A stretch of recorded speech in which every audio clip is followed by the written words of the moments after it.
Estrategista para um novo mundo. Jaci Afonso. Nota: atualmente preside o PT do Distrito Federal.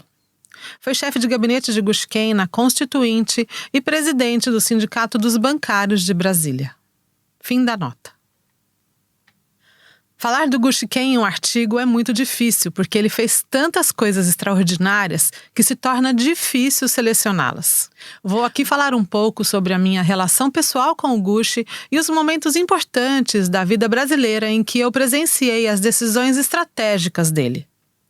O movimento sindical bancário sofreu intervenções com o golpe militar em 1964 e, inclusive, Aloísio Palhano, presidente da Contec do Sindicato dos Bancários do Rio, foi cassado, morto, dado como desaparecido e ainda hoje seu corpo não foi encontrado.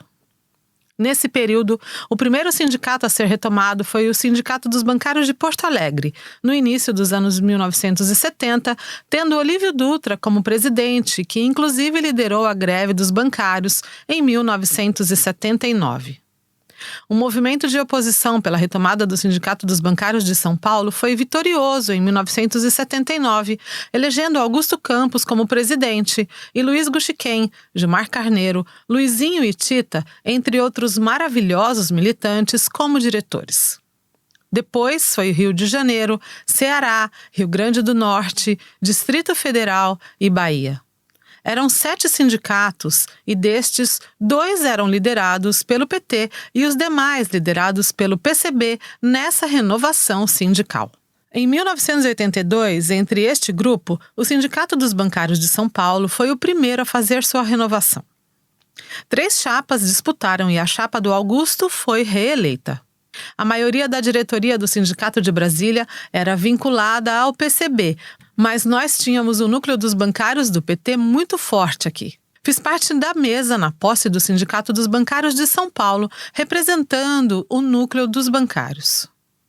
Eu, o companheiro Oswaldo Laranjeira, presidente do Sindicato da Bahia, que tinha sido militante da oposição bancária em São Paulo, e outro diretor da Bahia, Moisés Bebé, fomos almoçar no dia seguinte na casa do Gushi, onde tive a oportunidade de conversar com ele de maneira mais profunda. A partir dali, começamos a nossa amizade. Em julho de 1983, voltei a encontrar com o Gusquem no primeiro encontro de sindicalistas do PT. O encontro tinha como objetivo preparar os petistas para a Conclate, que aconteceria em agosto daquele ano. Gusquem era o secretário sindical do PT São Paulo e organizou o evento junto com o Azevedo dos Metroviários, secretário sindical nacional. Aquele final de semana era a véspera da greve dos petroleiros de Paulínia, São Paulo, e Mataripe, Bahia, que gerou greve de solidariedade dos metalúrgicos de São Bernardo e também a greve geral de 21 de julho, a primeira após o golpe de 1964. Coincidentemente, os sindicatos de bancários, metroviários e metalúrgicos sofreram intervenção do governo, além dos petroleiros de Paulínia e Mataripe. Esse processo da greve dos petroleiros e a greve geral mostrou as divergências existentes no movimento sindical e gerou uma divisão que resultou na fundação da CUT e depois na fundação da CGT. Mesmo com a intervenção do Ministério do Trabalho e a cassação da diretoria do Sindicato dos Bancários de São Paulo, os diretores mantiveram uma atuação sindical independente da diretoria interventora, inclusive a Folha Bancária Livre, que era um jornal diário do sindicato. Nos novos processos eleitorais, as diretorias cassadas eram impedidas de concorrer, mas o pessoal dos metalúrgicos e bancários montou uma estratégia. Colocaram o Gusquem e Meneghelli como candidatos a presidente e Fernando Ferreira e Mário Barbosa como candidatos a vice, porque se fosse negado o registro das candidaturas dos presidentes, eles teriam um outro companheiro que não era da diretoria cassada. A ditadura em fase terminal não teve coragem de impugnar as candidaturas. O companheiro Gusquem foi eleito presidente do sindicato no início de 1985. Logo em seguida, a CUT ganhou a eleição para o Sindicato do Rio de Janeiro.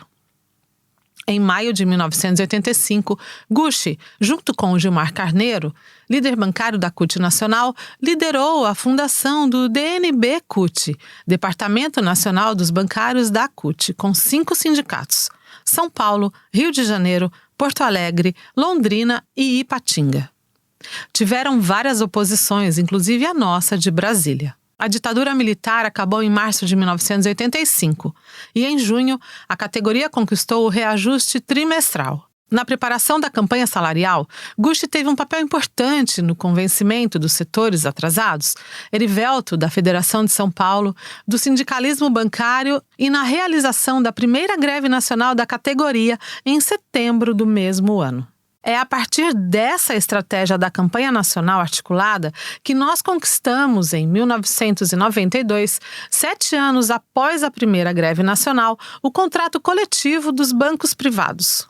Em 2004, no governo Lula, incluímos os bancos públicos no contrato coletivo nacional da categoria. Em 1992, o Berzoini era presidente do Sindicato dos Bancários de São Paulo e, em 2004, eu era o presidente do Sindicato dos Bancários de Brasília.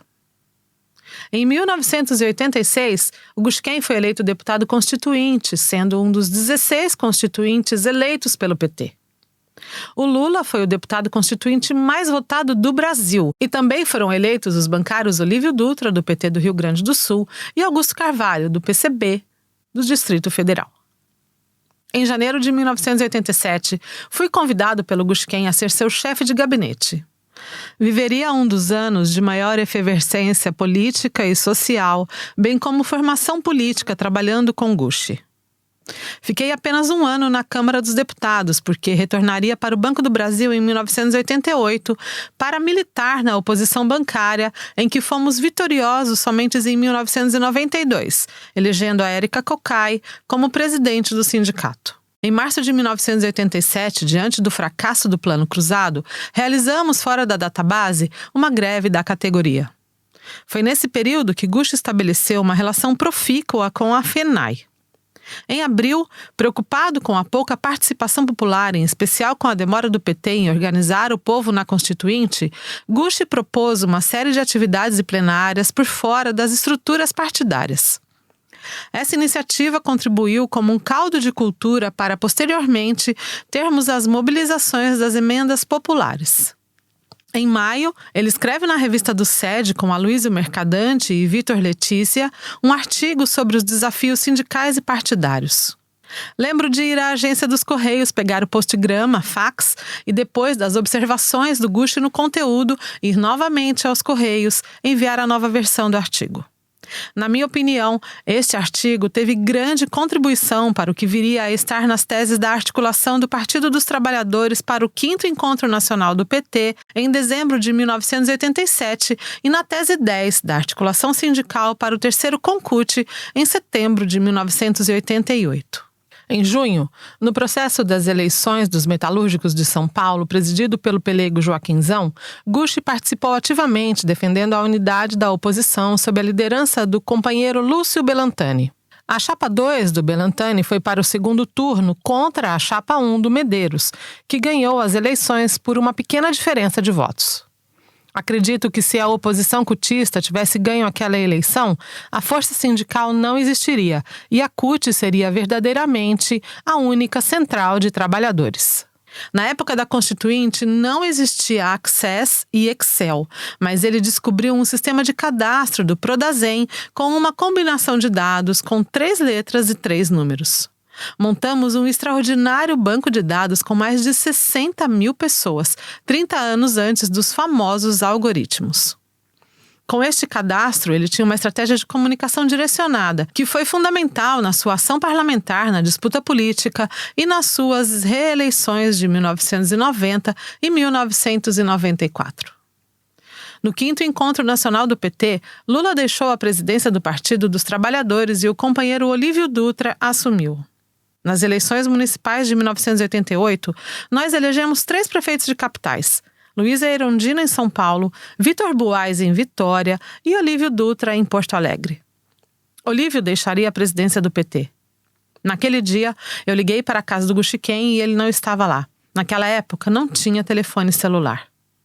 Quem atendeu foi a Beth e eu comentei: acredito que o Gushken vai ser o sucessor do Olívio Dutra. Ela disse, abre aspas, eu acho que não, fecha aspas. E eu respondi, ele vai ser. Muitos anos depois, às vésperas da morte do Gushiken, quando fui visitá-lo, ele me contou que foi conversar com Lula sobre o processo sucessório e que ele lhe disse, abre aspas, tem que ser você. O PT tem que ser presidido por sindicalista e assunto encerrado, fecha aspas. Hoje, isso não é mais critério nos processos eleitorais do PT. Em 1989, Gushiken era o presidente do PT, Zé Dirceu, secretário-geral e Vladimir Pomar, coordenador da campanha presidencial. Este triunvirato foi extraordinário. No segundo turno, Gushiken teve um papel importante de costurar alianças em um curto espaço de tempo com Ulisses Guimarães, Franco Montoro, Mário Covas, Miguel Arraes e Leonel Brizola. O Brizola, inclusive, chegou a comentar, abre aspas, se eu tivesse esse japonês no PDT, era eu que estava no segundo turno e não o Lula, fecha aspas. Brasília foi o único lugar em que Lula ganhou as eleições no primeiro turno. No segundo turno, ele ganhou em Brasília, Rio de Janeiro, Rio Grande do Sul e Pernambuco. Em 1990, depois do Lula lá e do quase lá, vieram as eleições estaduais. Gushiken na presidência articula as chapas nos estados. Em Brasília, eu e ele discutimos a vinda do ex-reitor da UNB, Cristóvão Buarque, para o PT para ser candidato a governador. O Cristóvão se filiou, mas não obtivemos êxito na estratégia. O PT optou por outra candidatura, mas obtivemos sucesso em 1994, quando elegemos o Cristóvão governador, Arlete vice-governadora, Lauro Campos senador, 2 deputados federais e 7 deputados distritais. Foi o primeiro estado, junto com o Espírito Santo, a eleger um governo estadual. Fui secretário de Estado e administrador da cidade de Santa Maria. Gushi acompanhou de perto a primeira experiência de governar um estado. Visitamos as cidades do DF para conhecer os programas de governo. No governo Lula, Luiz Gushiken foi ministro de Assuntos Estratégicos e de Comunicação. Um dia, ele me ligou e disse, abre aspas, quero ir a Santa Maria escutar a periferia, fecha aspas. Ele queria saber qual era a percepção que o povo tinha do governo Lula. Lembro que levei ele para conversar com várias pessoas, mas me lembro especificamente da conselheira do Orçamento Participativo, companheira Ana Gomes. Nunca esquecerei aquela cena. O ministro no carro oficial percorrendo a periferia para escutá-la. Foi a partir dessa visita e de várias outras que ele criou o slogan institucional do governo federal: o melhor do Brasil é o brasileiro, baseado em Câmara Cascudo. Gushiken foi essa pessoa importante na história do movimento operário brasileiro, no parlamento, na direção do PT e nos sucessos do governo Lula. A minha convivência com ele foi extraordinária.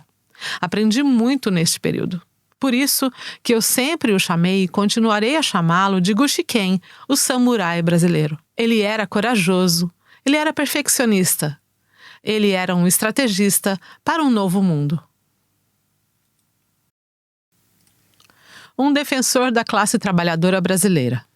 João Vacari. Nota. Bancário do Banespa durante 33 anos, foi presidente do Sindicato dos Bancários de São Paulo, secretário-geral da CUT e secretário de Finanças do Diretório Nacional do Partido dos Trabalhadores. Fim da nota. Conheci Gushiken quando estávamos organizando a oposição bancária que venceu as eleições para a direção do Sindicato dos Bancários de São Paulo em 1979. Nós dois trabalhávamos no Banespa, banco que se destacava pelo número de funcionários e pela tradição na participação sindical. Lideranças expressivas eram Augusto Campos, Oswaldo Laranjeira, Luiz Antônio Moretti, Luiz Gushiken, dentre tantos outros.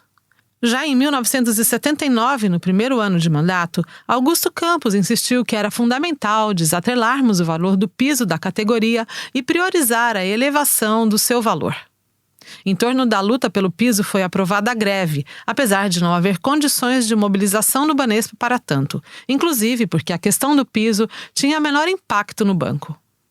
A partir de então, Gushiken se dedicou a estudar profundamente a categoria. Uma pesquisa foi encomendada ao DIEESE e foi possível compreender que, além da elevação e desatrelamento do piso do salário mínimo, conquistado em 1979, a questão do anuênio ganhou relevância, inclusive porque os bancos queriam acabar com ele.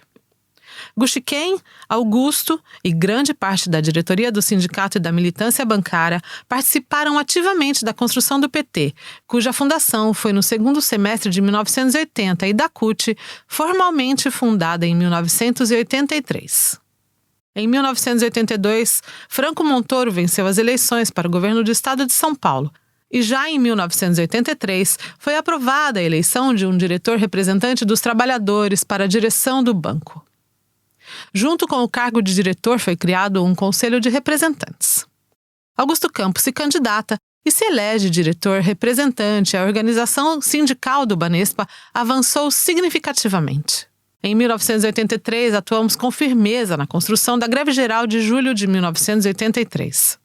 Na véspera da greve, a Polícia Federal invadiu o sindicato e prendeu diversos dirigentes enquanto ocorria uma reunião do comando da greve no 17º andar do sindicato.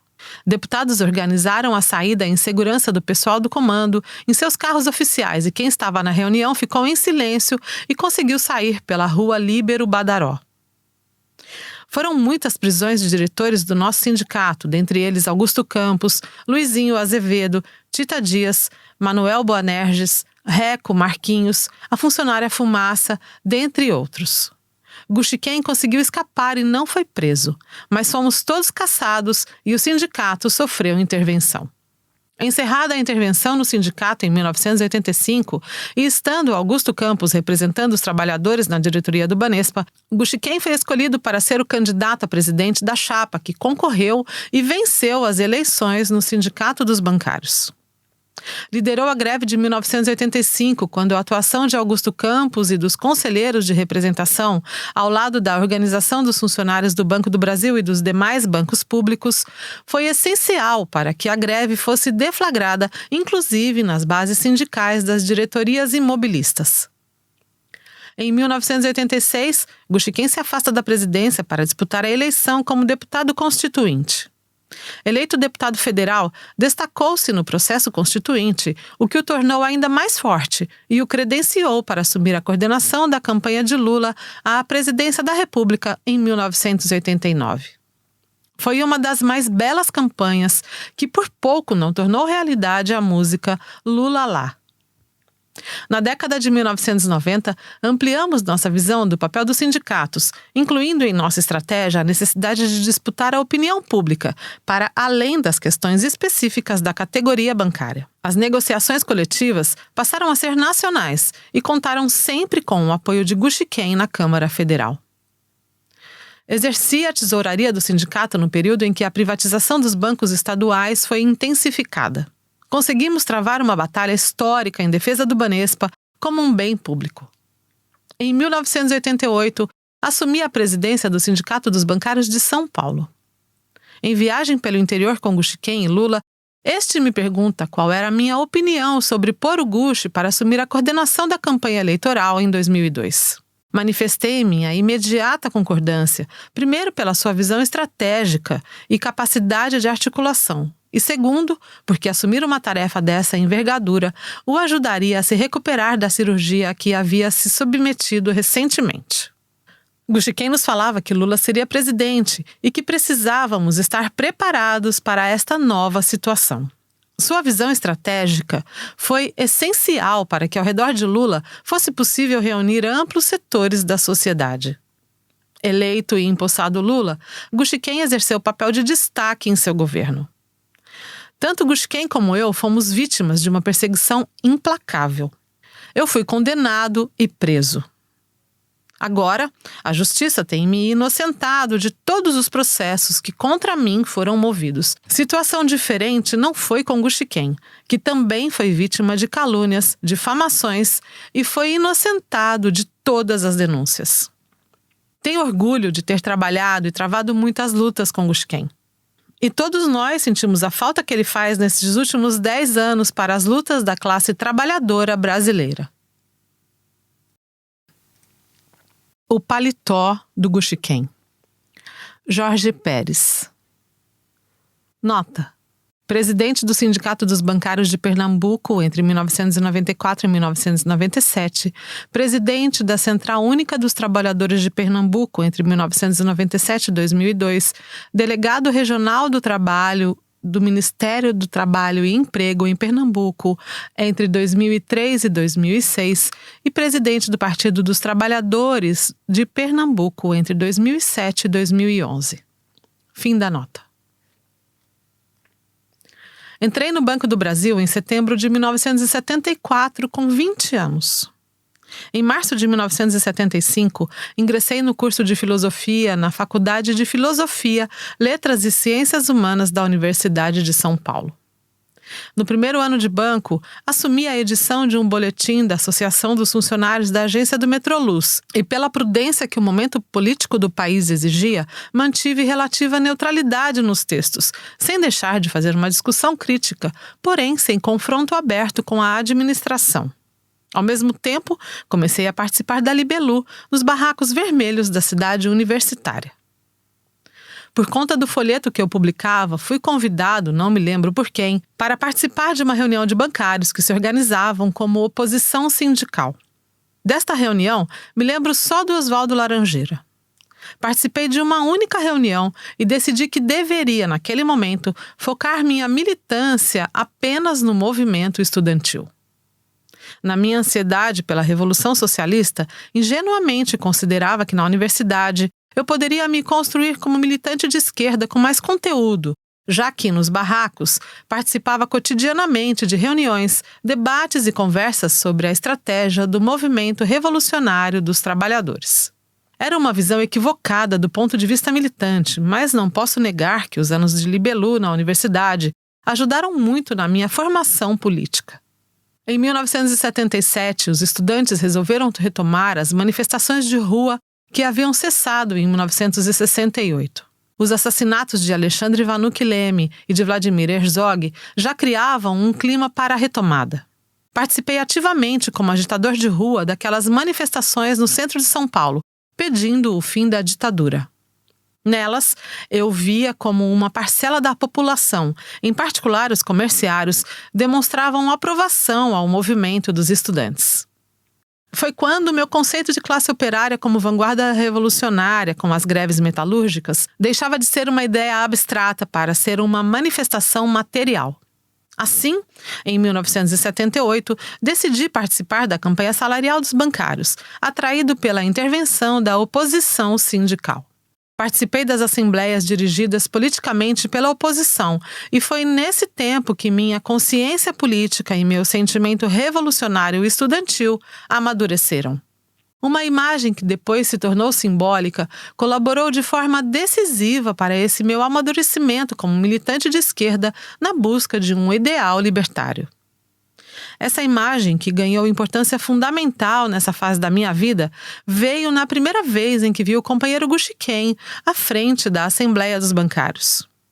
Ao meu redor, boa parte dos bancários, se não a maioria, era composta por jovens como eu, de camisa esporte ou camiseta, cabelos e barbas compridas, legítimos herdeiros da geração woodstockiana tropicalista, típico dos estudantes que eu conhecia tão bem. Mas foi a vestimenta do japa que mexeu com meus neurônios e minhas crenças, até então incipientes, nascituras. Com um discurso claramente político, aquele dirigente da Assembleia de Jovens Bancários, surpreendentemente para mim, vestia um paletó.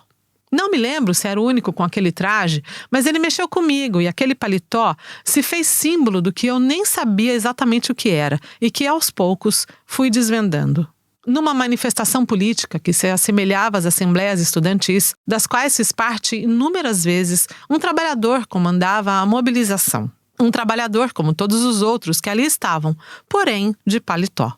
Naquela massa de jovens trabalhadores, em 1978, cabia um paletó? Claro que sim. Eu apenas teria que processar a imagem. E foi o que fiz. Aquela era uma manifestação aberta da luta de classes e aquele paletó era o macacão do bancário. E eu percebi nele uma elegância revolucionária. Pela primeira vez, eu ouvia um discurso que conhecia feito por um paletó, o macacão do jovem bancário. Já ocorriam à época as grandes mobilizações das greves operárias do ABC, com Lula à frente. As imagens por fotos e cenas televisivas dos metalúrgicos moldavam minha consciência política como espectador estudante. Na Assembleia dos Bancários, eu era um agente político ao lado de centenas de outros, como aquele companheiro de paletó. As emoções que modelavam nossa consciência ética e estética naquele momento estavam concentradas naquele paletó. Era a imagem do dirigente trabalhador, e Gushiken dirigia a luta de classes que se expressava na campanha salarial. O paletó ganhava significado, representação, e ficou guardado na parede da minha memória, impulsionou minha vontade de ser o bancário que vestia um novo macacão com a simbologia de dirigente sindical e político. Passei a querer ser bancário de fato, ser militante. Algumas semanas depois daquela campanha salarial, a oposição montava uma chapa para concorrer às eleições do Sindicato de São Paulo. Naquele momento, os dirigentes da Libelu me apresentaram a proposta de fazer parte da chapa. Ainda organizando emoções, vontades e deveres que se impunham e que os meus neurônios e sinapses processavam, vi na mobilização e na proposta a possibilidade de também ser um dirigente sindical de paletó, de estar junto a Gushiken. Tomado de alegria quase juvenil, aceitei o desafio, mas foi por poucos dias. Na semana seguinte, fui informado de que já havia muitos componentes de bancos oficiais na chapa e não seria interessante incluir mais um, ainda mais, sem militância na categoria. Foi frustrante. Meu paletó, comprado para a nova jornada, ficaria no armário. Participei somente de atividades de colagem de cartazes de propaganda da Chapa 2. Em fevereiro de 1979, os dirigentes da Libelu procuravam um estudante que se dispusesse a mudar para Recife, onde o movimento estudantil começava a crescer e havia interesse em construir a corrente em Pernambuco. Eu estava sozinho, tinha desfeito meu casamento e me dispus a ir para Recife, já que tinha a vantagem de ir com o emprego do Banco do Brasil. Na segunda semana de trabalho em Pernambuco, abril de 1979, uma jovem colega de outra agência do banco veio falar comigo ao perceber que eu era novato. Trocando informações, falei da minha militância na USP. De imediato, ela me convidou para o que seria uma primeira reunião para discutir uma oposição sindical bancária. Não titubeei. Não cometi o erro anterior. Fui para tal reunião. A vitória da Chapa 2 em São Paulo estimulava aquela iniciativa recifense. Abandonei o projeto de construir a corrente na universidade e assumi o desafio de fazê-lo no movimento sindical. Num grupo de jovens bancários, a maioria rapazes barbudos com bolsa a tiracolo, voltava a possibilidade do paletó, mas o clima da região não era próprio para aquela vestimenta. Em Recife, somente os deputados e advogados usavam paletó. Dentro de salas refrigeradas, no parlamento e nos tribunais. Senti que o paletó não seria coisa tão simples, mas nunca desisti. Conversei diretamente com Gushiken apenas uma vez durante o governo FHC. Foi a primeira e única conversa que travamos e eu não estava de paletó. Eu era presidente do Sindicato dos Bancários de Pernambuco e ele ligou para trocar ideias e propostas para a luta em defesa dos fundos de pensão, em particular da Previ. Foi uma conversa breve. Não sei como ele se vestia no momento da ligação, mas foi inevitável, mesmo depois de quase 20 anos, a imagem voltou com a mesma intensidade e significado daquele longevo dia. Sempre acompanhei e acompanhava à distância a trajetória de Gushiken como presidente nacional do PT, seus mandatos parlamentares e, poucos anos depois, como ministro do presidente Lula, as acusações injustas e seu sofrimento com a doença que o levou. E minha admiração sempre crescia. Mais tarde, como delegado regional do trabalho em Pernambuco durante o primeiro governo Lula, eu tinha um paletó no encosto da minha cadeira, mas era uma mera formalidade do cargo burocrático que ocupava na máquina do Estado. Não carregava a aura do macacão de dirigente político que mobilizava a luta de classes e que impulsionava todas as minhas ações de militante classista e partidário. Em 2013, me mudei para Santa Catarina, Balneário Camboriú. Havia me apaixonado por Célia, que morava em Florianópolis, e acabei morando na chamada Dubai brasileira, com temperaturas bem frias no inverno, inclusive com ocorrência de neve na Serra Catarinense. Em uma viagem à Grã-Bretanha, eu e Célia estávamos caminhando pelas ruas de Edimburgo quando ela parou para observar um lenço numa vitrine. Entrou na loja e eu fui junto. Enquanto ela olhava outros modelos de lenço, eu fui atraído pela arara de paletós e blazers. Talvez o inconsciente me levou a admirar e gostar das peças em exposição. Fiquei observando-os e encontrei um de tecido de lã escocês com pedaços de couro na altura dos cotovelos. Fiquei impactado e, mesmo com um preço alto, resolvi comprá-lo. Quando uso meu paletó, sinto uma alegria contida de quem, no escurinho da memória, lembra a história do macacão do bancário do Japa. Gostaria muito agora de poder dizer a Gushiken: tenho um paletó mais bonito que aquele seu, mas não chega nem perto da simbologia e elegância revolucionária do seu paletó, talvez comprado no Mapping ou na Vila Romana.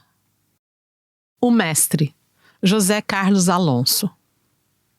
Nota: bancário aposentado da Caixa, ex-diretor-presidente da Associação de Pessoal da Caixa Econômica Federal de São Paulo, APCF, ex-diretor do Sindicato dos Bancários de São Paulo, Osasco e Região, ex-diretor-presidente da FENAI e ex-diretor de benefícios eleito da FUNCEF.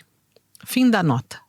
Tive o privilégio de ter o Gushiken como meu grande mestre, quem me ensinou o que era o movimento sindical autêntico, a importância da organização da base e a busca pela unidade na ação.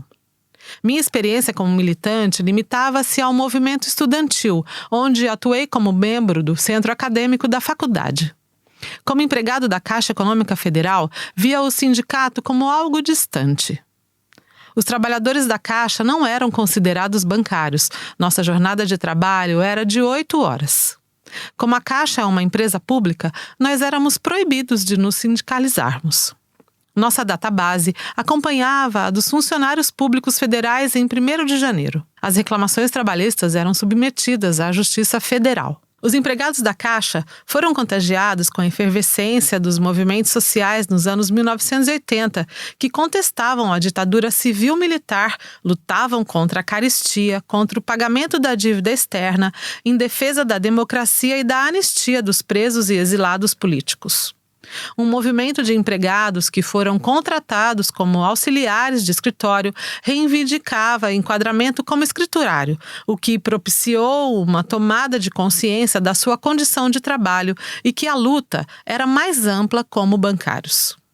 Em 1985, Gushiken despontava como liderança nacional. Tendo tomado posse como presidente do Sindicato dos Bancários de São Paulo em março, ele rapidamente inicia a preparação da campanha salarial de setembro. Os bancários ainda sentiam os reflexos da greve de 1979, que, com forte repressão policial, foi derrotada. Era necessário todo um planejamento e preparação, o que permitiu revelar o grande estrategista que era Gushiken. Eu tive a oportunidade de acompanhar várias reuniões em que ele reunia sindicalistas, não só de São Paulo, como de outras bases sindicais, para fazer análise da conjuntura política, econômica e social, as dificuldades que iriam se apresentar e qual a estratégia que seria adotada. Para que a campanha salarial fosse vitoriosa e derrotasse os banqueiros, seria necessária uma greve forte que devia estar apoiada em 3 pilares. O primeiro pilar era estimular a adesão voluntária dos bancários por meio de informação, organização e mobilização. Cartazes afixados nas proximidades das agências divulgavam o movimento tanto para os bancários quanto para a população em geral. O uso de botões da campanha pelos bancários evidenciava o crescente apoio ao movimento. A distribuição de orientações nos dias de greve contribuiu para estimular a participação da categoria. Os grevistas deveriam estabelecer um ponto de encontro próximo à agência, ter em mãos fichas telefônicas e os números dos advogados do sindicato, que estariam de plantão para qualquer emergência. Também eram fornecidas orientações sobre como explicar aos clientes os avanços das negociações e os motivos da greve. A realização de uma passeata no centro de São Paulo no Dia dos Bancários, 28 de agosto, com a participação de 30 mil bancárias e bancários, demonstrava que a adesão da categoria estava garantida. O segundo pilar era conseguir o apoio da população. Explicar que a reivindicação era justa e que o movimento era pacífico e ordeiro. Para reforçar essa ideia, se divulgou que não haveria piquetes, mas que haveria apenas comissões de esclarecimento, que atuariam explicando a greve aos clientes e à população em geral. O terceiro pilar consistia em que a campanha deveria ser nacional e unificada. Para conseguir a unidade, foi preciso um longo processo de negociação com as direções dos sindicatos pelegos, cuja campanha na base foi organizada por militantes da oposição. Lembro do Encontro Nacional dos Bancários, que discutiu a composição do comando de greve, da comissão de negociação e os próximos passos da campanha, em que os sindicalistas autênticos eram maioria. Uma parte dos militantes queria passar o trator nos pelegos. Gushiken sabia que toda a estratégia construída para conseguir uma mobilização forte em nível nacional dependia da unidade nacional e era muito mais importante do que uma demonstração de força pontual que poderia rachar o movimento. A organização e mobilização estabelecidas durante a campanha salarial de setembro de 1985 foram tão poderosas que não apenas resultaram em uma vitória, mas também transformaram completamente o cenário das negociações salariais dos bancários. A partir dessa greve, diversas outras ocorreram, ampliando as conquistas de direitos para a categoria. Toda a estratégia dessa campanha salarial dos bancários foi referência também para a construção do movimento nacional da Caixa. Gushiken conseguia se deslocar e dirigir o maior sindicato de bancários do país, organizar a campanha salarial e ainda acompanhar e apoiar o movimento específico da Caixa como se já fôssemos bancários. Nossa luta era para sermos reconhecidos como bancários, o direito à sindicalização junto ao Sindicato dos Bancários e o direito à jornada de trabalho igual à dos bancários, com o mote 6 horas já. Apesar da unidade do movimento em torno da sindicalização, havia um movimento do corpo gerencial que defendia a criação de um sindicato próprio, os sindicatos economiários. Em São Paulo, uma grande parcela dos empregados da Caixa preencheu fichas de filiação ao Sindicato dos Bancários de São Paulo, antes mesmo de conquistarmos esse direito, numa demonstração contundente da opção de sermos bancários. No dia 30 de outubro de 1985, a Caixa parou por 24 horas em todo o país. Conseguimos o reconhecimento de sermos bancários e fomos os primeiros trabalhadores de uma empresa pública a conquistar o direito à sindicalização. Os trabalhadores de empresas públicas, autarquias e o funcionalismo público tiveram o direito à sindicalização garantido com a promulgação da Constituição de 1988. Quando Gushiken foi candidato a deputado federal pelo Partido dos Trabalhadores, fazer campanha para ele era muito fácil. Muitos empregados pensavam que ele era da Caixa, em função do seu profundo conhecimento da instituição. Os empregados não queriam apenas votar nele, mas também queriam participar da sua eleição, buscando material para ajudar a distribuir entre seus conhecidos. Apesar de ter se desligado formalmente do movimento sindical, ele continuou participando e sendo uma referência importante para as lutas que se seguiram, como a regulamentação do sistema financeiro nacional, as discussões sobre previdência pública e privada, atuando junto com o Lula e demais deputados progressistas na defesa das pautas dos trabalhadores na Assembleia Nacional Constituinte. Gushiken nos deixou um legado de lutas, de formação de quadros, muitas conquistas e muitas saudades. Foi uma grande honra ter podido compartilhar um pouco da vida do Gushiken.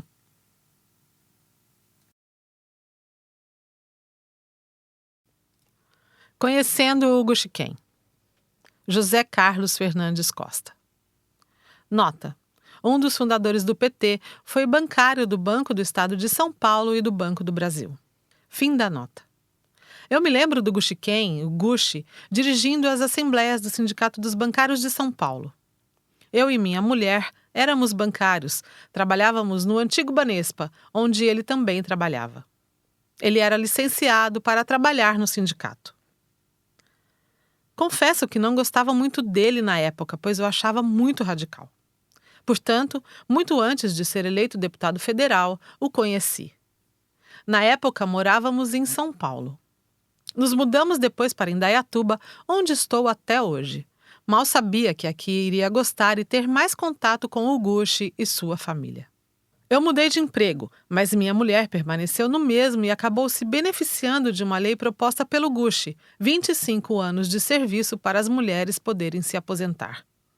Somos petistas de primeira hora. Assinamos a ata da reunião de fundação do Partido dos Trabalhadores em São Paulo, no escritório do Luiz Eduardo Greenhalgh, na rua Humaitá, junto com o Gushi, Aloysio Mercadante, Eduardo Suplicy e outros.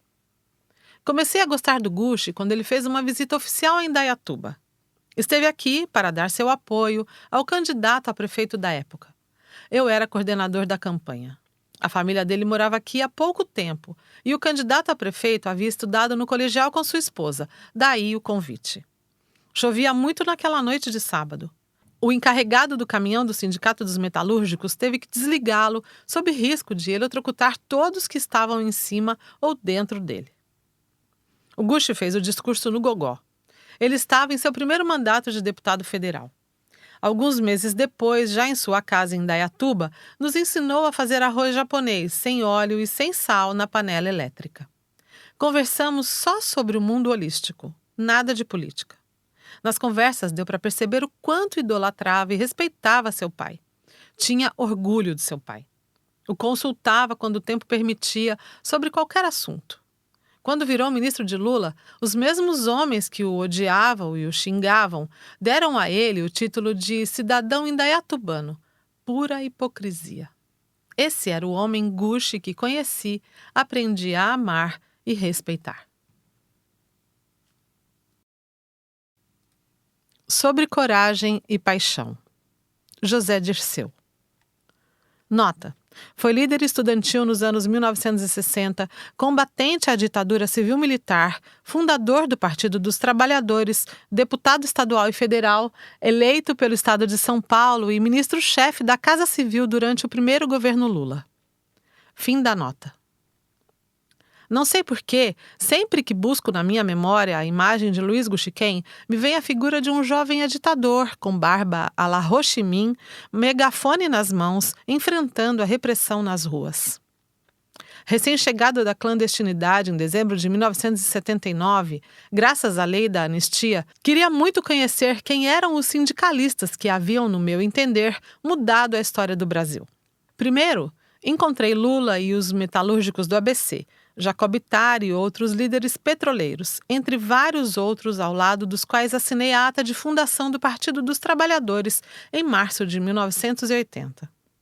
Só fui encontrar pessoalmente Gushiken em 1986, quando ele presidia o Sindicato dos Bancários de São Paulo, já era um líder sindical de destaque e um quadro do PT, que também ajudara a fundar. Qual não foi minha surpresa ao conhecê-lo? Fiquei fascinado pela sua personalidade que combinava contrastes. Era irrequieto e ao mesmo tempo zen, agitado, mas muito organizado. Sabia harmonizar as atividades práticas da luta com uma vida intelectual intensa, de bastante estudo. Tinha uma imagem forte, poderosa, de alguém que não apenas comandava, mas iluminava. Vivemos juntos, quem diria, longos e belos 30 anos, dos quais tragam no coração sempre as boas e alegres lembranças. A vida me foi sempre generosa e a convivência com militantes políticos como ele foi, para mim, um aprendizado. Ver e ouvir Gushiken, Marco Aurélio Garcia, Apolônio de Carvalho, Vladimir Pomar, Davi Capistrano, Emir Sader e tantas outras e outros era como frequentar outra vez a universidade, tal a riqueza e profundidade das reflexões e discussões. Nosso japonês era um híbrido, trotskista de carteirinha, ex-libelu, administrador estudioso, prático e sonhador. Ainda me lembro dele e do Eduardo Jorge, defendendo uma nova governança mundial e o fim das Forças Armadas. Gushiken era um pacifista e, por essas ironias da vida, depois foi nosso ministro de Assuntos Estratégicos. Assim como Vladimir Palmeira, meu irmão e companheiro de sempre, deixou o mandato de deputado, coisa rara nos tempos que vivemos. Quando Lula assumiu seu primeiro mandato como presidente da República e nomeou Gushiken para a SECOM, fiquei surpreso. Não que ele não merecesse ou tivesse capacidade para o cargo, mas o via como ministro do Planejamento ou da Previdência, já que fora praticamente o fundador da nossa política do PT para os fundos de pensão. Era também um nome para a Casa Civil. Ele reunia qualidades raras hoje em dia, produto do mundo que nossa geração viveu. Estudioso, uma geração que fazia tudo com paixão, mas se preocupava em se preparar intelectualmente. Sua ascendência Okinawa lhe deu sabedoria e paciência. Conhecedor de nossos limites, sempre me alertava contra meus demônios para que eu não me deixasse seduzir pelo meu lado conspirativo.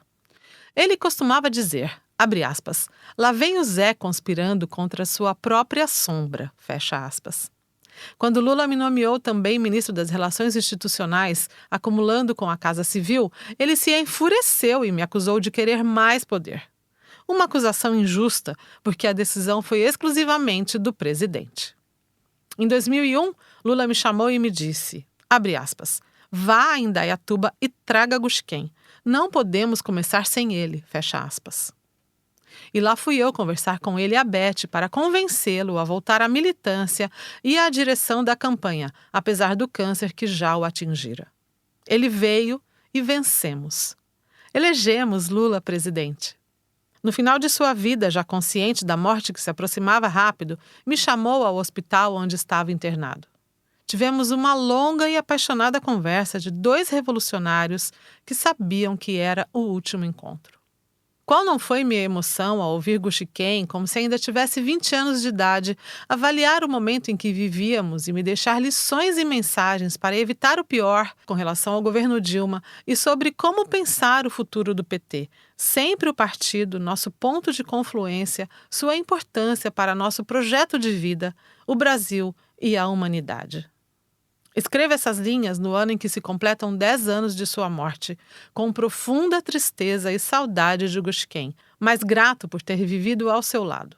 Espero ter aprendido a lição de viver a vida com coragem e paixão.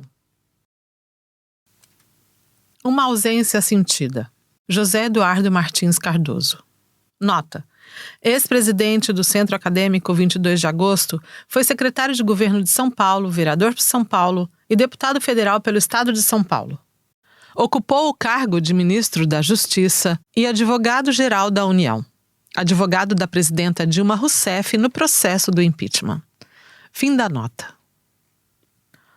Com a sua fundação em 1980, o Partido dos Trabalhadores, PT, se apresentava como uma alternativa política importante para todos os que desejavam combater a ditadura militar e construir uma sociedade justa e fraterna.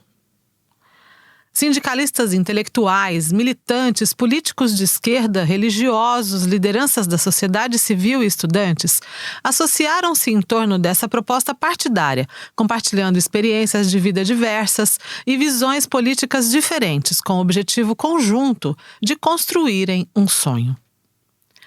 Desde o meu primeiro ano na Faculdade de Direito da Pontifícia Universidade Católica de São Paulo, a luta contra a ditadura me empurrou para uma militância no movimento estudantil.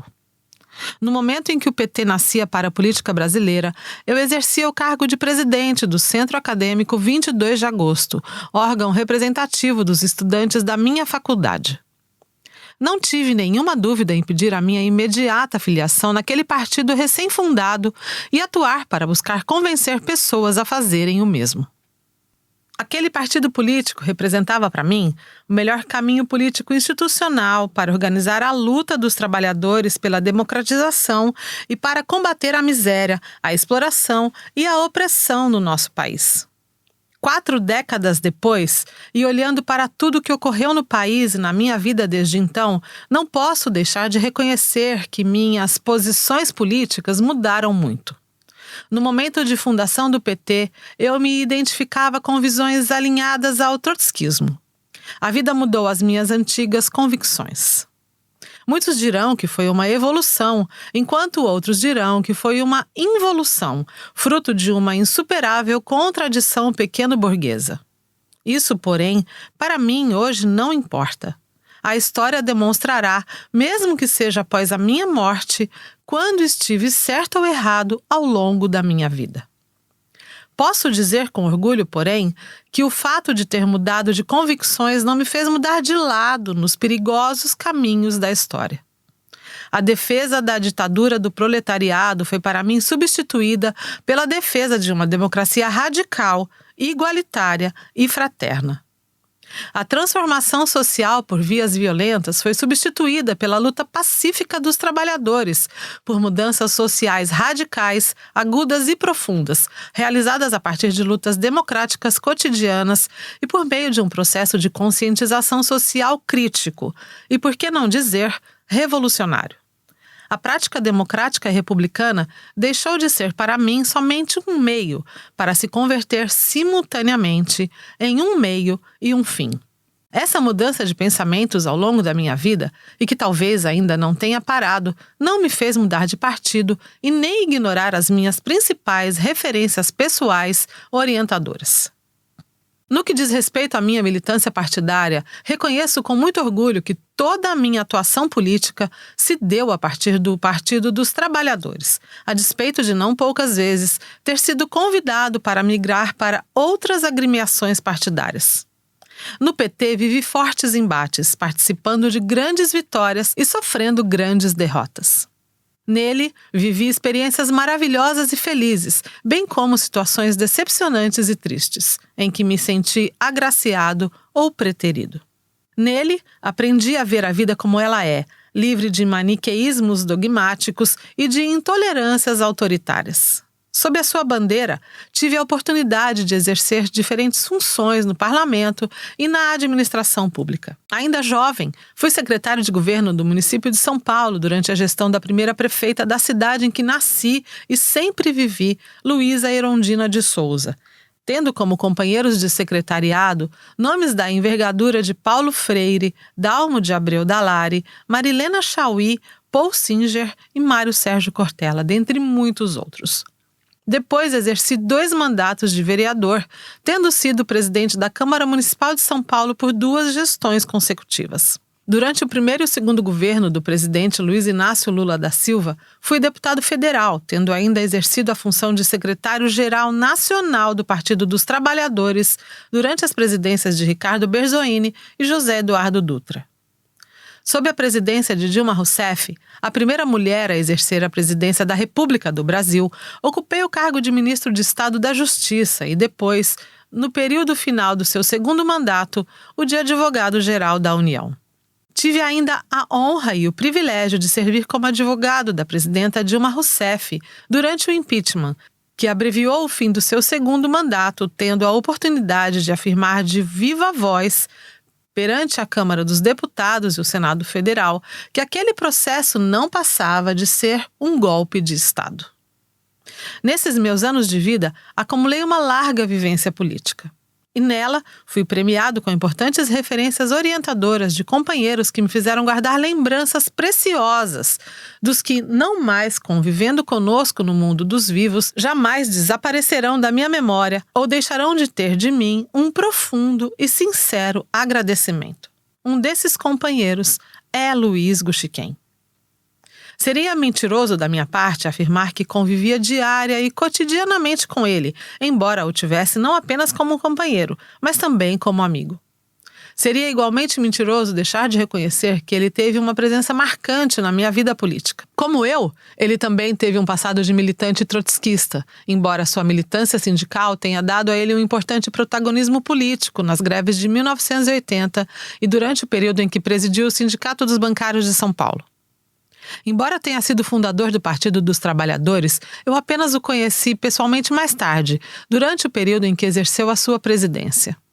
Desde então, por razões das mais diversas e curiosas, direta ou indiretamente, ele sempre exerceu uma forte influência pessoal e política sobre mim. Quando exerci o cargo de secretário de governo do município de São Paulo, mantive frequentes contatos com Guxiquem, particularmente nos momentos de crise. E não foram poucas as crises que enfrentamos naquele governo. Luísa Erondina havia sido eleita não pela maioria dos votos da cidade, não existia naquela época ainda o segundo turno eleitoral, e sofria diretamente os mais pesados preconceitos decorrentes do fato de ser mulher e nordestina. Não bastasse isso, era a primeira vez que o modo petista de governar era testado em uma megalópole. Atingida profundamente pela situação financeira herdada da gestão anterior e ainda por graves problemas administrativos e sociais. Nossos sonhos e nossas experiências eram incomensuravelmente maiores que a nossa vivência político-institucional e administrativa.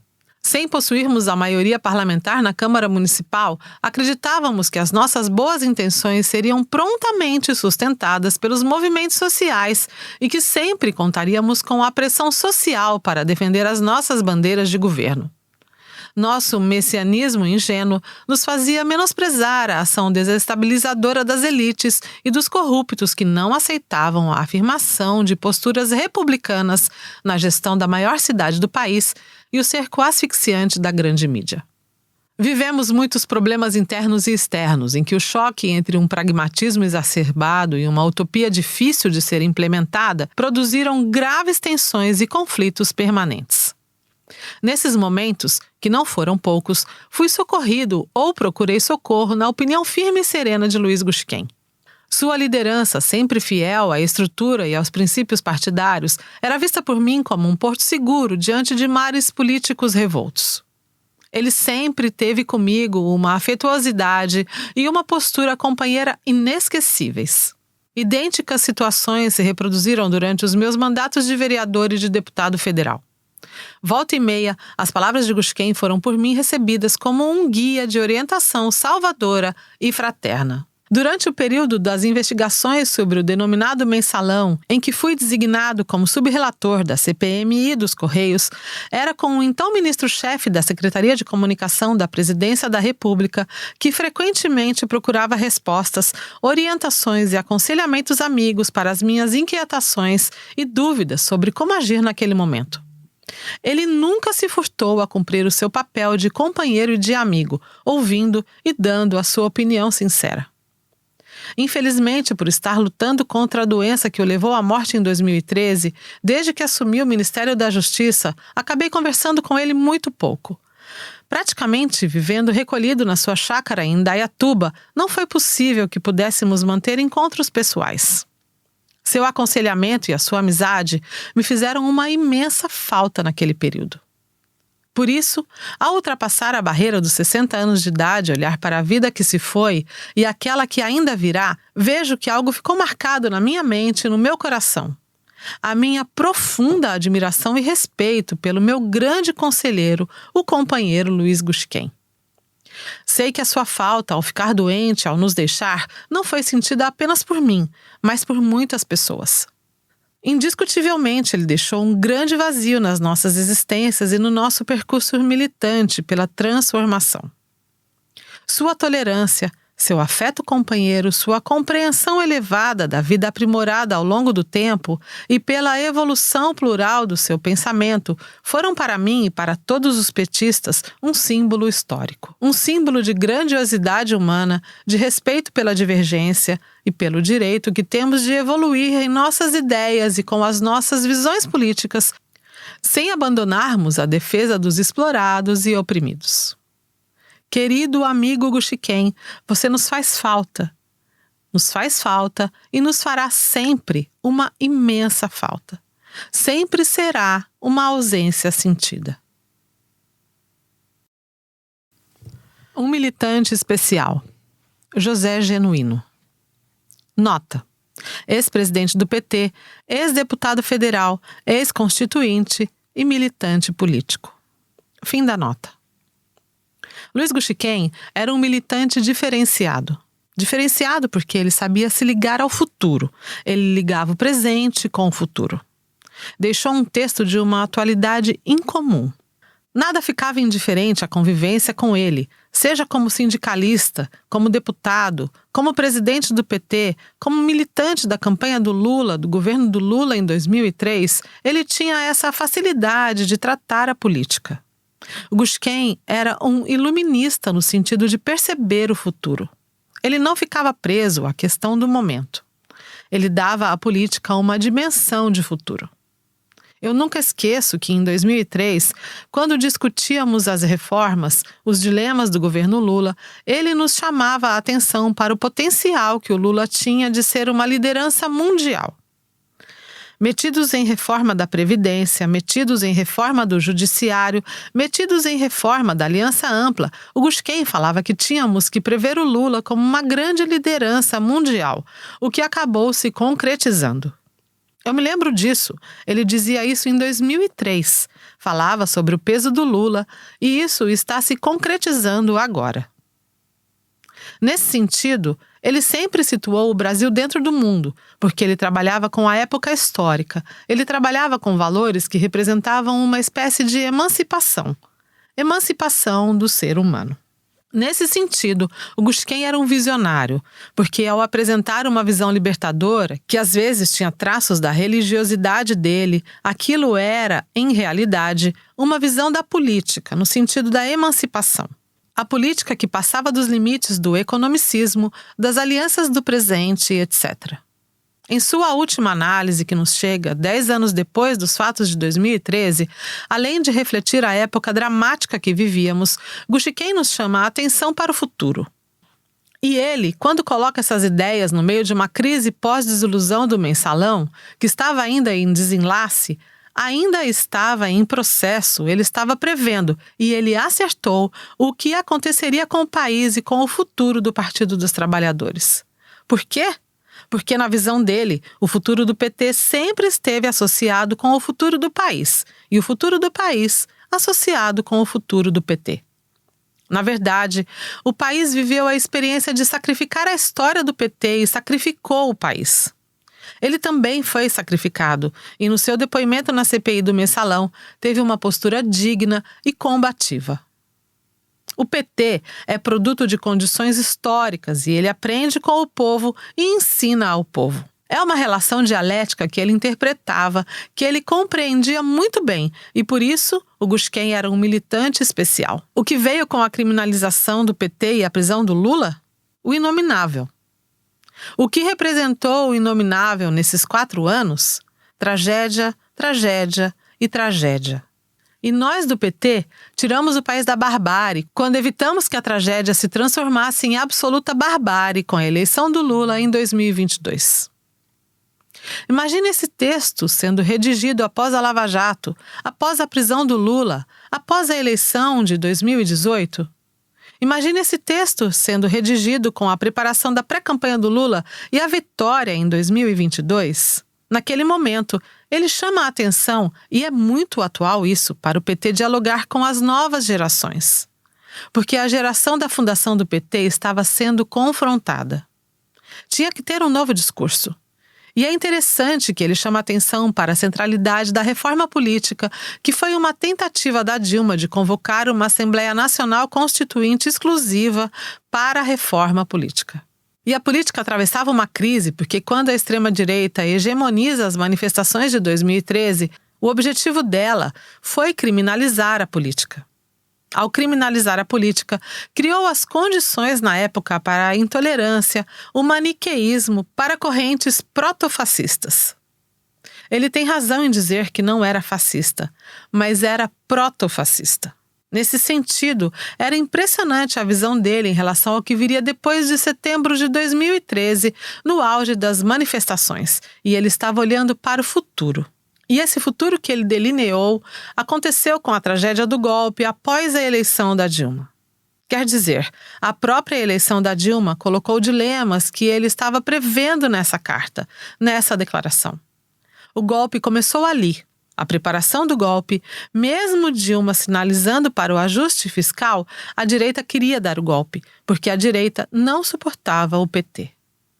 Eu ligo muito essa frase dele com o que o Antônio Cândido falou para mim uma vez. Ele disse, abre aspas, olha, vocês fizeram a revolução porque botaram o povo no orçamento. Fecha aspas. Foi a primeira vez que eu ouvi isso. Abre aspas. Mas vocês esqueceram de ganhar os corações e as mentes para o projeto que vocês representavam. Fecha aspas. E ele dizia, abre aspas, e vocês tiveram ilusão na classe dominante, mas ela é racista, patriarcal, escravocrata e colonialista. Fecha aspas. Participei de muitas reuniões com ele quando ele era presidente do PT, quando era ministro da SECOM, e muitas vezes ele fazia observações contundentes ao Lula como líder máximo de como o Lula precisava encarar a política com aquilo que ele achava que era o mais correto, era o mais eficiente para o projeto político representado pelo PT. O PT hoje faz um governo mais amplo do que o que foi o primeiro e o segundo governo do Lula e o terceiro governo do PT com a Dilma. No momento em que o país atravessa uma crise maior do que a de 2003, e essa crise não é só do Brasil, é da humanidade, com o agravamento do modelo neoliberal que é mundial, acho que é responsabilidade do PT de compreender isso.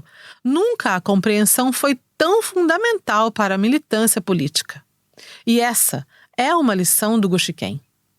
O Guxiquem sempre queria compreender as coisas e ele ficava atormentado quando não compreendia. Ele queria compreender. Hoje temos que compreender isso para saber para onde vamos. Por essa visão do Guxiquem, o PT está, de certa forma, em uma encruzilhada. Ou nós fazemos a transformação e a reconstrução, ou então nós seremos engolidos por essa crise violenta que quer nos domesticar. O companheiro Guxiquem era um agregador. Ele não expelia, ele não afastava. Ele agregava, ele atraía. Jamais viu Guxiquem como um sectário, como o dono da verdade. Ele dava suas opiniões francamente, mas não como dono da verdade. Ele tinha lado, mas não dizia que era único. Ele tinha posição, mas não dizia que era única. E ele tinha essa característica de pensar grande. A política para ele era pensar grande. E esse pensar grande era colocar tudo dentro de uma conexão de futuro. Quer dizer, ele nunca estava preso ao imediato. Quando convivíamos no parlamento, na Constituinte, nas reuniões do PT, a opinião dele sempre tentava sublimar. Sublimar no sentido de pensar mais longe, pensar mais amplo do que o que estava posto numa mera resolução. Mas ele fazia isso não apenas com as ideias. A vida dele era assim. A maneira de ele viver, a maneira de ele trabalhar tinha essa relação coerente entre o que ele pregava e o que ele vivia. Por isso que a convivência com ele era agradável, era agregadora, era amorosa, era cheia de afeto, porque ele afetava e era afetado. Obrigado, Guxiquem. A sua memória é transformadora e revolucionária.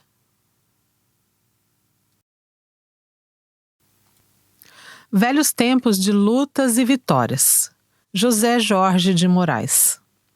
Nota: bem casado desde 1978 com a professora aposentada Ekumi Kanayama de Moraes.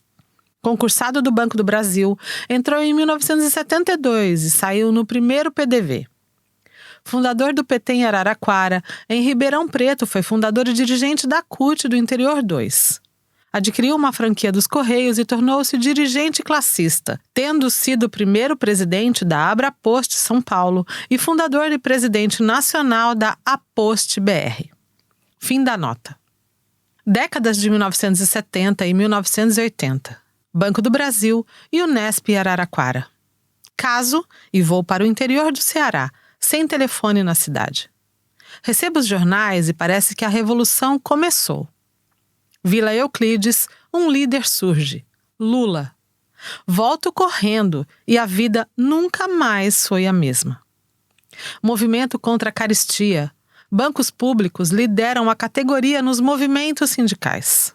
Surgem Dutra, Augusto, Guxiquem. Formam novas lideranças na capital. Luizinho, Berzoini, Gilmar, entre tantos outros. E também no interior. Conheço Guxiquem na Frente Nacional de Negociação. Passeata dos 10.000 em Campinas. O japonês sempre coordenando, apoiando e estimulando. Da luta sindical para a partidária. Fundação do PT, de casa em casa, filiando para legalizar o partido. Guxiquem, presente, lidera a Libelu para se dissolver e se integrar ao partido.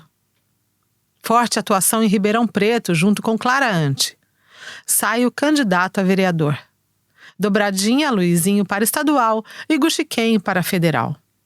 A vida nos separa por anos.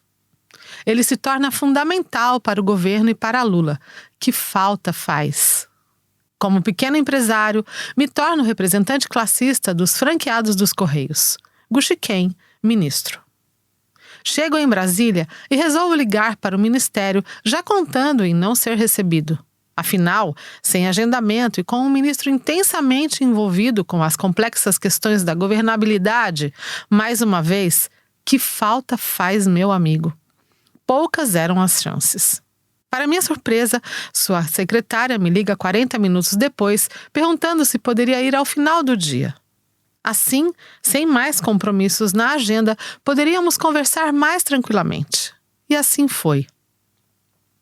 Cheguei, me recebeu, afrouxou a gravata e cinto, tirou os sapatos, colocou os pés em cima da mesa e disparou. Abre aspas. Agora sim. Fala aí, Zé. Vamos lembrar os velhos tempos. Fecha aspas. Assim era o lutador e humano Gushiken. Ainda fez questão de marcar um jantar em seu apartamento com a Beth, onde pudemos continuar as recordações no calor da amizade e de um vinho. Alguns anos depois, tivemos nosso último encontro em sua casa em Indaiatuba. Jamais esquecerei de um homem que nunca se deixou levar pela vaidade e pelo poder. Obrigado para sempre, Gushiken. O dia em que Gushiken deu um baile no delegado da Polícia Federal. José Luiz Frari. Nota: conhecido como Coelho, jornalista, trabalhou na Folha de São Paulo, Sindicato dos Bancários de São Paulo, Revista Nova Escola, Confederação Nacional dos Bancários, Sindicato dos Bancários de Brasília, Caixa de Assistência dos Funcionários do Banco do Brasil, CACI, e Contraf CUT. Trabalha hoje para a FETEC Centro-Norte e para o Associados Previ. Fim da nota. Dono do Itaú, Olavo Egídio Setúbal, pai de Roberto Setúbal, atual presidente do Conselho de Administração do banco, era naquele momento ministro das Relações Exteriores do governo José Sarney. Filiado à Aliança Renovadora Nacional, ARENA, o partido da ditadura militar, Setúbal havia sido prefeito biônico de São Paulo de 1975 a 1979, nomeado pelo governador Paulo Egídio Martins. Ele tenta chegar ao governo de São Paulo em 1978, também de forma biônica, mas perde a convenção da Arena para outro ambicioso ex-prefeito, nomeado da capital em rápida ascensão política por dentro da ditadura militar, Paulo Salim Maluf. Setúbal abandona então a Arena e entra depois no Partido Popular, fundado por Tancredo Neves, o banqueiro Magalhães Pinto, Sarney e outros próceres políticos da ditadura. Agora em eleição direta, Setúbal tenta novamente chegar ao governo de São Paulo na disputa de novembro de 1986. É nesse momento que entram em cena os cartazes apreendidos no Sindicato dos Bancários. Fazia 3 meses que os bancários haviam deflagrado a greve histórica de setembro de 1985, que por 3 dias parou totalmente o sistema financeiro de norte a sul do país. Eleito presidente do sindicato apenas 5 meses antes, retomando a entidade da ditadura após a intervenção decretada em julho de 1983, Luiz Gushiken emerge da greve como a principal liderança nacional da categoria. Após a vitória dos bancários, no entanto, com o passar dos meses, alguns bancos começam a descumprir o acordo coletivo assinado para pôr fim à greve, passam a demitir trabalhadores e a intensificar a carga de trabalho e a exploração. Entre eles, o Itaú. O sindicato começa a bater pesado nos bancos. Além da folha bancária diária, que não deixou de circular mesmo durante os quase 2 anos que durou a intervenção da ditadura, o sindicato editava jornais por banco. O Itaú Unido, dirigido aos bancários do Banco de Setúbal, intensifica as denúncias e o combate a esses ataques aos trabalhadores. A campanha contra o Itaú se amplia com inúmeras outras ações. Teve até uma manifestação de bancários com faixas e carro de som em frente à residência de Olavo Setúbal, numa daquelas ruas tranquilas do Jardim Europa, bairro nobre de São Paulo. E o lançamento de novos cartazes pregados em postes e muros por toda a cidade. Um deles dizia: "O Itaú não é banco de sangue, mas suga seus funcionários." A resposta do Itaú é abrir uma usina de ações na justiça contra dirigentes do sindicato e contra funcionários, principalmente da imprensa. A primeira delas, instaurada pessoalmente por Olavo Setúbal, é por injúria e difamação referente aos cartazes apreendidos. A queixa-crime é contra os diretores sindicais do Itaú, Andréa Corsi e Antônio José Bertaco, o coordenador da imprensa do sindicato, Julinho de Gramont, e este jornalista que vos escreve, então editor dos jornais de banco, além de gerente da gráfica onde o sindicato imprimia o material. Cresce a suspeita de que havia espiões frequentando as instalações do sindicato. Afinal, como a polícia descobrira os pacotes de cartazes escondidos no sindicurso antes de começarem a ser distribuídos? Outro detalhe reforça a suspeita. Na queixa criminal de Setúbal, sou identificado como José Luiz Frari, conhecido pelo apelido de Coelho, casado, jornalista. Após o lançamento do Plano Cruzado pelo governo Sarney na véspera do Carnaval de 1986, começam a correr boatos no mercado de que o Itaú estaria enfrentando problemas para cumprir seus compromissos financeiros. E daí para a suspeita de que o banco corria o risco de quebrar, era só um pulinho na imaginação. É nesse cenário que Guxiquem e eu somos intimados pela Polícia Federal a prestar depoimento. A sede da PF em São Paulo, naquela época, ficava na rua Antônio de Godoy, entre o Largo do Paissandu e o viaduto Santa Ifigênia, perto do sindicato. Importante lembrar que a PF integrou o aparato de repressão da ditadura militar e a imagem dela nessa época era péssima. No dia marcado, acompanhados de um advogado do sindicato, subimos 12 andares para chegar à sala do delegado que nos interrogaria. Sentado atrás de uma mesa à nossa frente, ele começa com uma lenga-lenga. Pergunta o que o sindicato fazia, quem representava, como eram as negociações com os banqueiros, etc. e tal. No meio do interrogatório, Guxiquem tira do bolso da blusa um cortador de unhas e começa a usar. Bem calmamente, começa pelo dedo mínimo. Tec, tec, tec. O delegado fica nitidamente puto com a insolência, mas disfarça a irritação e continua com a peroração. Tec, tec, tec. De repente, um pedaço de unha cortado salta sobre a mesa do delegado e cai em cima de umas pastas empilhadas. O delegado para, olha, enrubesce, mas não reage. Pega alguns exemplares do Itaunido em cima da sua mesa, dá uma folheada como que procurando algo e Guxi continua. Tec, tec, tec. Já a ponto de explodir, o delegado questiona, abre aspas, por que o sindicato está com tanta bronca do Itaú e está nessa campanha agressiva contra o banco? Fecha aspas. Guxiquem responde, abre aspas, porque o Itaú descumpriu o acordo coletivo que assinou com o sindicato, está fazendo demissões sem necessidade, o que prejudica o atendimento aos clientes e a toda a população e aumenta a carga de trabalhos dos bancários, desrespeita a jornada de trabalho e viola os direitos da categoria. Fecha aspas.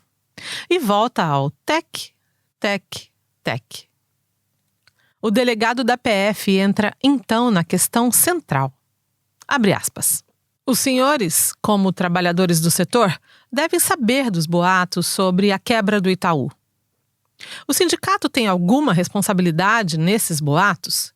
E esses ataques nos jornais e cartazes de vocês não estariam ajudando a alimentar esses boatos? Fecha aspas. Guxi responde na lata. Abre aspas. Delegado, o sindicato representa os bancários do Itaú e luta para que seus direitos sejam respeitados, que eles tenham melhores salários e melhores condições de trabalho. Se o Itaú quebrar, quase 90 mil trabalhadores que os sindicatos representam perderiam os empregos. Seria uma tragédia para os bancários e para o sindicato. Como o senhor pode ver, essa suspeita não faz o menor sentido. Fecha aspas. Desconcertado com a resposta, o delegado para, pensa um pouco e emenda, fecha aspas. Abre aspas. E os senhores, por acaso, têm alguma ideia de onde surgem esses boatos? Fecha aspas. Guxi fecha o cortador de unhas, coloca calmamente de volta no bolso da blusa, olha para o delegado e dispara. Abre aspas. O senhor já fez essa pergunta para o Bradesco, delegado? Fecha aspas. E o delegado encerra o interrogatório. Uma pitadinha de ironia como epílogo. Setúbal acaba não disputando a eleição de 1986 porque seu partido, o PP, decide apoiar o candidato Paulo Maluf, agora no PDS. Quem sai vitorioso é Gushiken, eleito deputado federal pelo PT, que vai ajudar a escrever a Constituição Federal de 1988. O representante Shogun, Juber Kanashiro. Nota: metalúrgico aposentado, atualmente luta pelo direito de ser anistiado. Faz parte da Associação dos Metalúrgicos Anistiados e Anistiandos do ABC. Fim da nota. A São Paulo das décadas de 1950 e 1960 recebeu forte imigração do pessoal do interior, dos imigrantes japoneses que emigraram para o Brasil. Os filhos tinham que estudar e o interior não tinha faculdade. Meus parentes eram de Presidente Prudente, mas meus pais sempre moraram na capital. Viramos uma referência para todos os que vinham para São Paulo. Em 1969, eu trabalhava na Bolsa de Valores no centro de São Paulo. Um primo meu chamado Jaime, que passava uma temporada na nossa casa, me chamou para conhecer um amigo que tinha chegado do interior. Eu sugeri que o encontro fosse na escadaria da Catedral da Sé, lugar que eles conheciam. Foi assim que fui apresentado ao Luiz Gushiken. Luizinho era de Oswaldo Cruz, mas tinha morado em Prudente, então era conhecido da família. Depois desse encontro, sem brincadeira, toda sexta-feira ele saía do Banespa lá do Brás, pegava o bonde até a Sé, da Sé ia para a aclimação na minha casa e só voltava segunda-feira para o banco. Foi uma época romântica. Eu e ele ficamos muito amigos, dois boêmios, boliche, futebol, música. Ele gostava muito de música e de violão. Em casa, a gente ficava até às 4, 5 horas da manhã batendo papo, conversando. Nossas famílias eram de Okinawa, que antigamente não era terra de ninguém. Não era do Japão, não era da China. Isso também nos aproximou. Eu morava com meus pais e meus irmãos. Por sermos okinawanos, somos mais reservados. Política não era bem o nosso assunto preferido, mas era do meu irmão, o Keiji, meu irmão mais velho. Ele era muito politizado e fazia reuniões políticas na minha casa. Meus pais ficavam apavorados. Por causa disso, a gente começou a ser vigiado pelo DOPS. Foi o Keiji que aproximou o Luizinho do sindicato lá em São Bernardo. Junto com eles estavam o Lula, o Djalma e outros nomes. Quando ele me contou que tinha sido convidado para ser diretor dos sindicatos bancários, eu falei: "Pô, Luiz, não acho legal agora não, o negócio tá meio bravo." Em 1973, eu trabalhava na Volkswagen e havia comentários e narrativas de prisões e torturas dentro da fábrica. Foram anos de chumbo. A ditadura estava massacrando os trabalhadores e eu era um ativista dentro da fábrica, tanto que fui perseguido e posteriormente demitido. Em 1983, me mudei para Bagdá, no Iraque, e perdemos o contato. Voltei em 1987 e ele veio no meu casamento. A Beth estava grávida de um de seus filhos. Ele já era deputado federal. Muitos outros anos se passaram e nos encontramos novamente. Eu estava numa praia remota no litoral de São Paulo quando vejo uma moça me olhando, sentada em uma cadeira acompanhada de seus filhos. Era Beth. Foi quando reencontrei grandes alegrias e emoções. Nos encontramos muitas outras vezes naquela mesma praia. Teve um fim de semana, quando estava acontecendo uma reunião de um vizinho de condomínio, uma grande festa foi organizada, uma festa cheia de convidados importantes. Acontece que o Luizinho, que era convidado da festa, resolveu ir para minha casa junto com os meus irmãos Keiji e Katsuji, junto com o Lula, e ficaram tocando violão. Começaram a chegar outras pessoas e, de repente, uma multidão transferiu a festa para minha casa. Uma coisa que sempre me marcou foi a visão de mundo que ele tinha. Um exemplo disso foi sua ideia de fazer comércio com a China. Ele dizia, abre aspas, se eu vendesse um botão para cada chinês usa aquelas camisas com 10 botões, imagina, fecha aspas. Ele já tinha esse raciocínio de ver o mundo maior do que as pessoas viam. Uma visão de mundo numa época que não tinha internet. Não tinha meios de comunicação como temos hoje, e ele via o mundo. Ele dizia coisas como, abre aspas, a gente não tem que pagar por água e luz, fecha aspas. Eu era garoto e ria, dizendo que ele era louco. Ele tinha uma liderança natural entre as pessoas, era muito próximo do presidente Lula e eu brincava com ele. Você é o Golbery do Lula, né? A gente gostava muito de história e ele entendia a brincadeira e a comparação.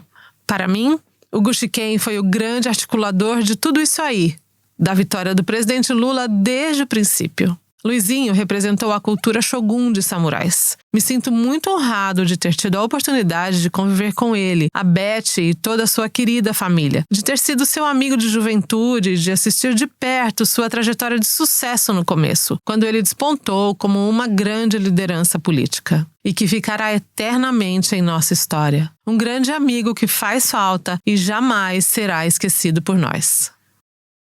O camarada Newton. Júlio Turra.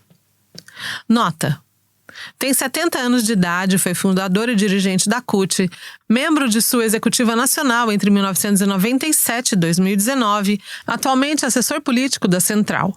Na juventude, foi um dos criadores da tendência estudantil Liberdade e Luta na USP. Membro da atual corrente O Trabalho do PT, seção brasileira da Quarta Internacional. Fim da nota. Corria o ano de 1977. Os estudantes rompiam os muros da USP e de outras universidades e ocupavam as ruas do centro de São Paulo em grandes passeatas contra a ditadura. Foi o ano também da invasão da PUC São Paulo pela tropa de choque do coronel Erasmo Dias. Na Fundação Getúlio Vargas, um jovem estudante sensei vindo do interior do estado, que, como outros tantos à época, de dia era bancário e à noite estudante, via com simpatia as mobilizações e aproximou-se da tendência estudantil Liberdade e Luta, ao mesmo tempo que começa a interessar-se pela oposição sindical bancária. Foi nessa época que conheci Luiz Guxiquem, apresentado a mim como um promissor futuro militante para a Organização Socialista Internacionalista, pelo camarada Zé Carlos, um nome de guerra do baiano Oswaldo Laranjeira, que tinha sido meu colega de movimento estudantil na USP, mas já estava na tendência sindical classista dos bancários. No final de 1977 ao início de 1978, a memória falha, ainda mais que a clandestinidade pedia não guardar datas e nomes. Coube a mim, camarada Lauro, discutir o ingresso do japonês na OSI. Terminando o GER, Grupo de Estudos Revolucionários, passagem para o ingresso de novos militantes na organização, perguntei que nome de guerra ele queria adotar. Abre aspas, Newton, camarada Lauro. Fecha aspas. Foi a sua resposta. O camarada Newton militou na OSI, Organização Trotskista Clandestina à época, que vai dar origem à atual corrente O Trabalho do PT, seção brasileira da Quarta Internacional, por cerca de 2 anos, até o final de 1979. Nesse período, ajudou a recrutar vários militantes bancários para a organização, como Washington Lima, ou a recomendou, mesmo após ter saído da OSI, como fez com o Tirso Marçal. Ele fez parte de uma geração de jovens lideranças bancárias, ao lado da Tita Dias, Acides Rangel, Luizinho Azevedo, Gilmar Carneiro, Edson Campos e tantos outros que jogaram um papel histórico nas greves e mobilizações dos bancários e da classe trabalhadora nos anos 1980. A breve passagem do camarada Newton pela OSI não impediu que ele continuasse trabalhando ombro a ombro conosco por todo um período. Em particular, na batalha que foi desde a realização da Conclate da Praia Grande de 1981, a da fundação da CUT, que neste ano completa 40 anos de vida. Uma batalha constante do bloco combativo ou do novo sindicalismo, que se ligava ao núcleo original da formação do PT contra o bloco da Unidade Sindical, composto pelos stalinistas do PCB, PCdoB e MR8, e os pelegos da estrutura sindical oficial, que eram hostis ao PT, que dividia a oposição, estavam todos eles no MDB, e também contrários à fundação da CUT como central sindical em ruptura com o Ministério do Trabalho e defensora da liberdade e autonomia sindical. Nas inúmeras vezes que entre 1981 e 1983 os combativos tiveram que negociar nos bastidores com o bloco pelego stalinista, como o Lula dizia, não ter paciência com essa turma, quem enfrentava as velhas raposas do partidão eram os jovens sindicalistas de professores e bancários, dentre eles o Guxi e eu. O que ajudou a selar uma relação de confiança entre nós que perdurou ao longo do tempo. Em maio de 1985, ocorreu o Encontro Nacional Sindical do PT, e lá estávamos novamente juntos na comissão que iria elaborar a linha sindical do partido.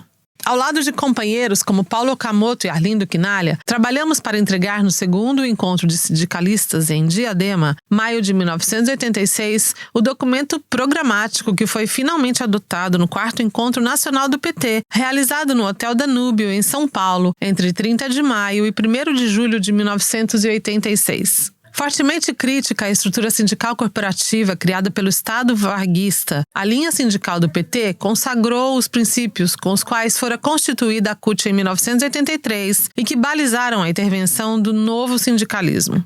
Um documento que segue de interesse nos tempos bicudos que vivemos, em particular no sindicalismo, e que pode ser encontrado no livro de Resoluções de Encontros e Congressos 1979 e 1988, publicado pela Fundação Perseu Abramo.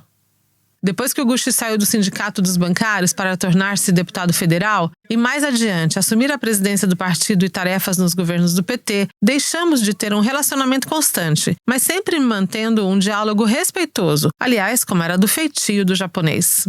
Curiosamente, todas as vezes que eu encontrava com o Gushiken, seja nas atividades partidárias, seja na Câmara dos Deputados ou no Palácio do Planalto, ele sempre me chamava de Lauro. Até mesmo nos últimos dias no Hospital Sírio-Libanês, quando fui visitá-lo ao entrar no quarto e me postar diante do seu leito, ouvi o sussurro, abre aspas, Lauro, que bom que está aqui, fecha aspas. Talvez, penso eu, essa mania de me chamar de Lauro fosse uma espécie de lembrança positiva dos seus primeiros anos de jovem militante. O texto ditado por Gushiken em 5 de setembro de 2013 a Selma Rocha, Tita Dias e Tirso Marçal, sob o impacto das jornadas de junho daquele ano que ocuparam as ruas da capitais em todo o país e, manipuladas que foram pela direita, enfraqueceram o primeiro governo Dilma, revela duas preocupações centrais que ele tinha. A defesa do PT, de sua fase heróica e seu legado histórico, num momento em que o partido era vilipendiado e atacado de todas as formas pela mídia e pelas forças políticas a serviço da classe dominante, e o questionamento às instituições políticas apodrecidas do país com a defesa de uma profunda reforma política, pois o povo não confia no Congresso. Precisa mudar, dando a pista de que as ideias e bandeiras da reforma política precisam ser encampadas por milhares de pessoas nas ruas.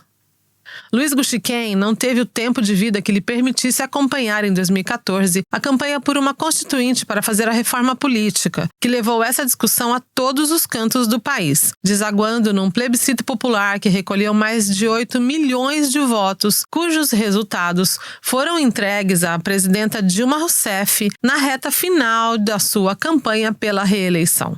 Tampouco pôde testemunhar os atos dos coxinhas que prepararam o terreno ao lado da Lava Jato para o golpe que foi o impeachment de Dilma em 2016, seguido pela prisão de Lula e pelo bolsonarismo triunfante em 2018, como expressão de uma extrema-direita obscurantista e vendida ao imperialismo.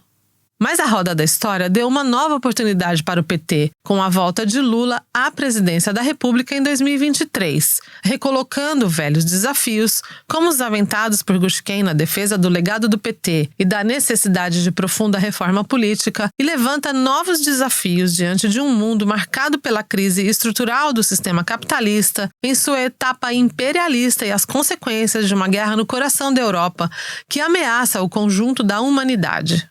Ninguém tem todas as respostas prontas para uma situação tão complexa e dramática, mas, sem dúvida, serão os milhões nas ruas, vale dizer, a luta de classes, que poderão apontar uma saída para a situação no Brasil e no mundo.